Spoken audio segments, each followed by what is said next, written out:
In this series of videos, I'm going to talk about being prepared to evacuate your home, why you should do it and what you should have packed in your bag to take, both for yourself and for your rats.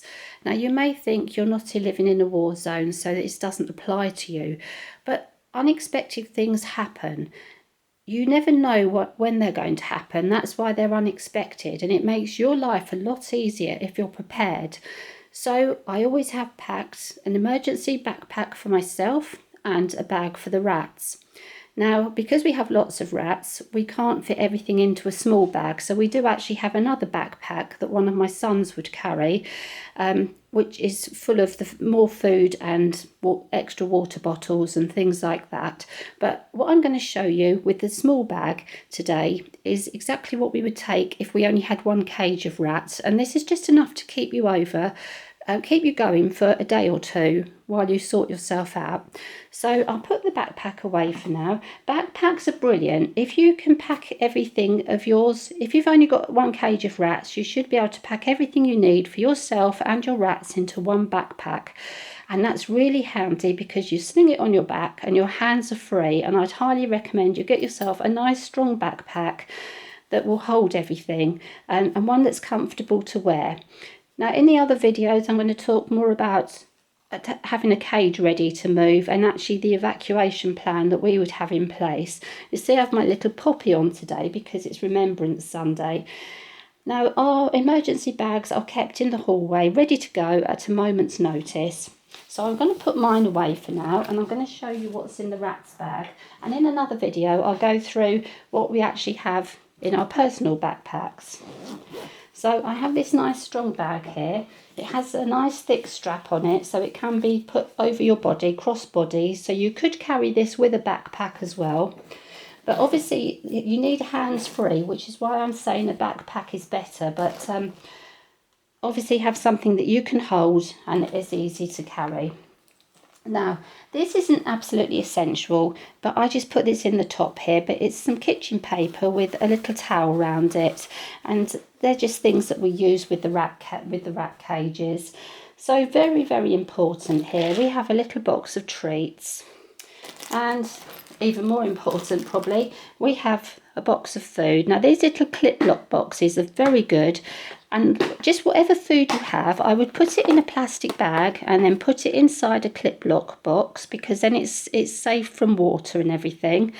Now, I mix up my own food from several different types. So every week when I mix up the bags of food, I mix up a spare bag and I put that into one of these boxes.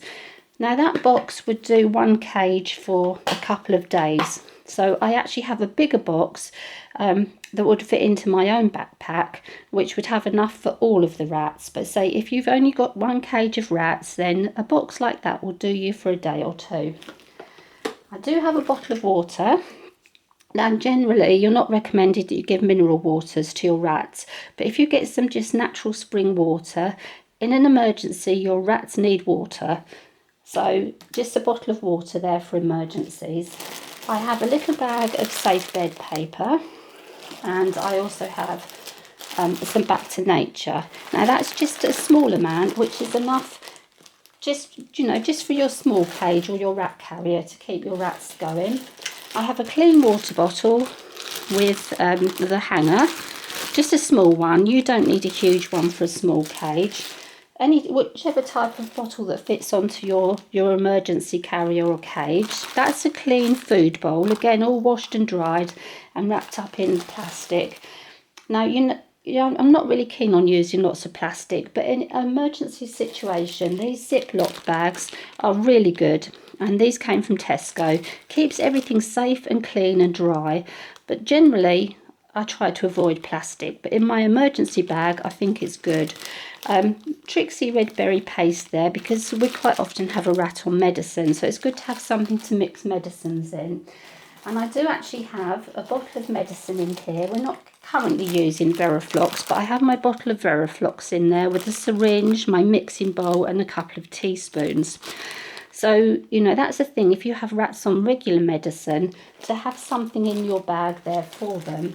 And then something very important, some little wood chews. So you've got something for your rats to nibble on so they don't get bored. A few little cheap plastic bags for cleaning out if you want to clean out the litter area of your spare cage and there's nowhere to put the no bin handy. And that's a pair of disposable gloves, which is just another thing, just handy for cleaning out if you don't have a tap available. So that's basically what I would have. Some bedding, some food, water, treats, wood shoes, any medicines. And I think that's really all you need. You don't have to have the kitchen roll, that was just an extra. You could do with less, the bare minimum you need. You could have a smaller bag with just some food and water and the water bottle and some wood shoes. But we will talk a little bit more about in my next video the type of carrier that you might be using for evacuating your rats, and also I will go over what I've got in my personal bag. So I hope that helps you just to be prepared for emergencies.